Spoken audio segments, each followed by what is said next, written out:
रात की आखिरी पहर है, महल में सब सो रहे हैं मगर शहजादी जाग रही है। उसके दिल में एक सवाल दहक रहा है, अगर सब कुछ अल्लाह के हुक्म से है तो फिर इंसान की अपनी ताकत क्या है। वो खामोशी से खिड़की के पास जाती है।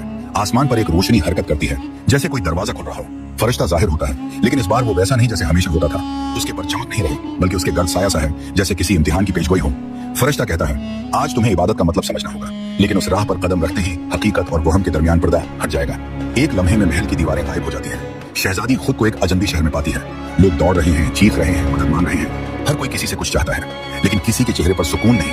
वो एक बूढ़ी औरत के पास जाती है। औरत कहती है, मैंने सबसे मांगा मगर किसी ने कुछ न दिया। फिर एक दिन मैंने कहा, इय्याका नअबुदु व इय्याका नस्तईन, और उस दिन मेरा दिल भर गया। मेरा खाली पेट नहीं, मेरा खाली दिल भर गया। शहजादी हैरान रह जाती है। अचानक एक तूफान आता है, शहर तबाह होने लगता है। लोग भागते हैं। शहजादी भी दरख्त के पीछे छिपती है, लेकिन फिर आसमान से आवाज आती है, अगर तुम सिर्फ मुझसे मदद मांगती हो तो डरो मत। शहजादी अपने दिल से पुकारती है, ऐ रब, मैं किसी से नहीं, सिर्फ तुझसे मदद मांगती हूँ। तूफान लग जाता है, लेकिन वो हैरान है। शहर अब वैसा नहीं, सब लोग गायब। उसके सामने एक आईना नमूदार होता है। वो अपने अक्स को देखती है, मगर अक्स में वो खुद नहीं। एक और शहजादी है, वही चेहरा मगर नौरानी। आवाज आती है, ये तुम्हारा दूसरा वजूद है जो सिर्फ इबादत और यकीन से जिंदा रहता है। जब तुम कहती हो इय्याका नअबुदु व इय्याका नस्तईन, तो तुम हकीकत की दीवार तोड़कर अपनी रूहानी पहचान में दाखिल होती हो। शहजादी की आंखों में आंसू आ जाते हैं।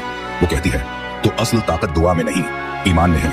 रोशनी फैलती है, महल दोबारा जाहिर होता है। फरिश्ता मुस्कुरा रहा है। फरिश्ता कहता है, अब तुम समझ गई, जब इंसान सिर्फ एक रब के सामने झुकता है तो पूरी कायनात इसके लिए झुक जाती है। ये है बंदगी की असल ताकत।